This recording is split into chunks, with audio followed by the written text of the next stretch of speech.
The Uber from O'Hare smelled like stale fries and broken dreams. I was still in the black dress, polyester blend, $29.99 at Macy's, now wrinkled from a red-eye flight and 6 months of watching my sister Grace waste away in a Phoenix hospice. My knees ached, my eyes burned. All I wanted was my own pillow, a cup of Lipton, and my son Robert's arms around me saying, "Mom, I got you." Instead, I got a front-lawn eviction. My life, 40 years of it, was piled next to the bougainvillea I planted the day we moved in. Garbage bags split open like gutted fish, my husband Tom's Purple Heart in a shoebox, the cedar chest my babsha smuggled out of Warsaw in '23, lid cracked, baby albums, Robert's first haircut, Marianne's kindergarten graduation, George's gap-toothed grin fanned across the grass like playing cards in a losing hand. The front door swung open. Danielle stepped out in a $400 sundress, hair salon fresh, nails lacquered the color of fresh blood. She smiled like she just won the lottery and I was the losing ticket. "Mom, perfect timing! We Marie Kondo'd the place. All that vintage was clogging the chi." Vintage. I felt my purse slip from my fingers and hit the sidewalk with a thud that echoed in my chest. "Danielle," I said, voice flat as a Midwest winter, "those are my things." I know, she flicked a wrist, "but we're turning your room into the nursery. Robert didn't tell you. I'm 12 weeks. She patted a stomach flatter than the Kansas prairie. Something cold slithered up my spine. "Show me where I'm sleeping." She led me around back to the garden shed, 6 by 8, smelled like mildew and despair, a cot with a mattress thin as a communion wafer, one bare bulb, a hot plate balanced on a paint can. "Cozy, right? We'll knock if we need you. Pregnancy hormones, you know." I looked her dead in the eye. "You're right. Time for a clean-out." I pulled out my phone. Her smile faltered. "What are you doing?" "Cleaning house." I dialed Mr. Mendoza, my lawyer, my pit bull, the man who drafted the deed when I bought this bungalow with blood, bleach, and a janitor's salary. Daniel's voice went razor sharp. "This house is Robert's. I'm his wife. You're a guest." "Guests don't get evicted. Owners do." Mendoza picked up on the second ring. "Carol, you okay?" "Meet me tomorrow, 9 sharp. Bring the deed." I hung up. Danielle's face had gone the color of week-old oatmeal. That night in the shed, I couldn't sleep. The bulb buzzed like a dying mosquito. I opened the drawer I'd salvaged from the lawn. Inside was the notebook I'd kept since Robert moved in. Every repair, every bill. I flipped to the last 8 months. My blood froze. 4,800 living room refresh. 6,100 Miami getaway. 7,300 baby prep. 48 grand gone. Robert made $60K a year. After taxes and Danielle's Sephora addiction, he was lucky to have 500 left. Then I remembered the savings account I'd left him for emergencies. 62,000 from my retirement lump sum. I logged in on my phone. Balance, $9,412. I sat on the shed floor, back against the damp wall, and let the tears come. Not for the money, for the betrayal. My own son. The boy who used to fall asleep on my chest after nightmares. The one I'd worked double shifts for, scrubbing hospital floors so he could go to community college. He'd chosen her, over me. I cried until my ribs hurt, until the bulb flickered out and left me in darkness that matched my heart. Morning came gray and cold. I walked to Mendoza's office in the same black dress, hair twisted into a bun so tight it could slice bread. He hugged me like a man who'd seen too many widows get screwed. He whistled low. "You never notarized the transfer. Legally, they're squatters with permission. 30 days notice, and they're gone." "And the money?" "Unauthorized withdrawals, family fraud, treble damages." "I don't want him in jail," I whispered. "I want my life back." He grinned like a wolf.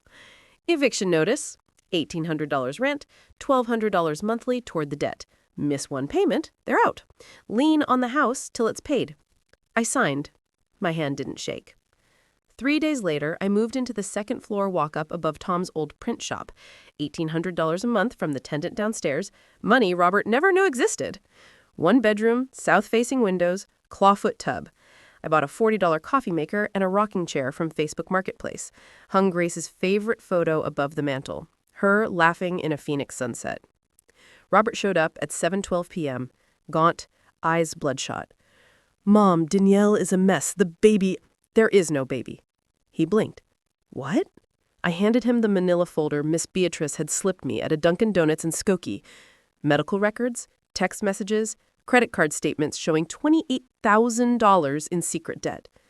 Danielle's mother had finally cracked. Robert read in silence. When he looked up, his face was ash. "She lied about everything." "Yep." He sank onto my thrift store couch.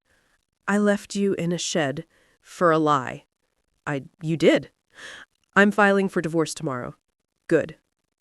The courthouse was a zoo. Danielle fought dirty, claimed emotional distress, said Robert coerced her into signing the lease, hired a TikTok-famous attorney who wore Gucci loafers and called me the oppressive mother-in-law. Mendoza ate her for lunch. Exhibit A, the lawn photos. Exhibit B, the bank statements. Exhibit C, Danielle's own mother on the stand, voice shaking, reading the texts aloud. "I'll fake a miscarriage in month 6. By then, the house is mine." The judge, a woman with a bun tighter than mine, didn't blink. Divorce granted. Ms. Rodriguez retains full title. Mr. Rodriguez to pay $1,200 monthly restitution. Ms. Danielle Armstrong barred from the property. Case closed. Danielle screamed. Security escorted her out. I painted the kitchen sunflower yellow, planted tomatoes in the backyard. Marianne flew in from Denver to help tile the backsplash. George drove up from Austin with his kids and a flat of marigolds. Robert came every Sunday with grocery bags and apologies he no longer needed to speak. He'd gained weight. His eyes were clear. He was saving for his own condo. Earned, not gifted. 1 year to the day I found my life on the lawn, we sat in the garden under the bougainvillea. The kids, my kids, raised glasses of iced tea. "To clean outs," Marianne said. "To second chances," George added. Robert looked at me. "To Mom, who taught us dignity isn't free." I clinked my glass against theirs. The sun was setting over Chicago, painting the sky the color of Grace's favorite lipstick. I was 67, alive, and finally home. Danielle? Last I heard, she's selling knockoff Louis Vuitton on Canal Street. The fake pregnancy scam caught up with her in New York. 3 prior victims filed a class action. She's looking at 5 to 8 in federal prison. Robert? He's dating a nurse from Mercy Hospital. She's got her own apartment, her own credit score, and 0 interest in my house. Me? I turned the shed into a she-shed. Wi-Fi, mini fridge, and a sign that reads, "Grace's Place. No liars allowed." Every Sunday, my kids come over. We eat pot roast, we laugh, we remember. And every night, I lock my own door. Because some things you don't give away twice. Let me take you back. I'm Carol Rodriguez. Born in '58 on the South Side, daughter of a Polish steelworker and a Mexican seamstress. Tom and I bought this bungalow in '85 with a VA loan and my janitor's paycheck. Raised 3 kids here. Robert was the baby, sensitive, artistic, always drawing superheroes on the backs of my grocery lists. When Tom died in 2019, heart attack in the driveway, still holding the flag he had just raised, I thought that was the worst day of my life. I was wrong. Robert met Danielle at a Lincoln Park bar in 2022. She was 28, influencer pretty, talked in hashtags. He was 34, quiet, lonely. 6 months later, they're married in a courthouse. I smiled through it, even when she called my Bubshia's lace tablecloth dusty. I let them move in temporarily while they saved for a condo. I slept in the basement, paid the mortgage, cooked, cleaned, thought I was helping. I was enabling. The first red flag was the credit card in my name. $800 at Ulta. I confronted Robert. He said Danielle needed it for content. I paid it.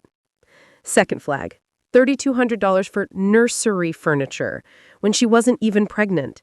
I paid it. Third, the Miami trip. I paid it. I was so busy being mom, I forgot to be Carol. Grace's cancer diagnosis in January 2024 snapped me awake. 6 months in Phoenix, holding her hand while chemo ate her alive. Robert texted once, How's Aunt Grace? Danielle never called. I flew home on Tuesday in July, thinking I'd sleep for a week. Instead, I got the lawn. Those first nights in the shed, I learned what rock bottom feels like. The cot sagged in the middle. The bulb gave off a sickly yellow glow. I could hear them through the thin walls, Danielle laughing at some TikTok, Robert's low murmur. I stopped being angry. Anger takes energy. I went cold, calculated. I photographed everything on the lawn, time-stamped, uploaded to the cloud. Called my old boss at the hospital, still had friends and records, pulled Daniel's medical file. Nothing. No prenatal visits. No OBGYN. I started a new notebook. Every lie, every dollar, every smirk. Day 4, Danielle knocked on the shed door at 2 a.m. Morning sickness. Can you make ginger tea? I opened the door, handed her a Lipton bag, and said, brew it yourself. She never knocked again.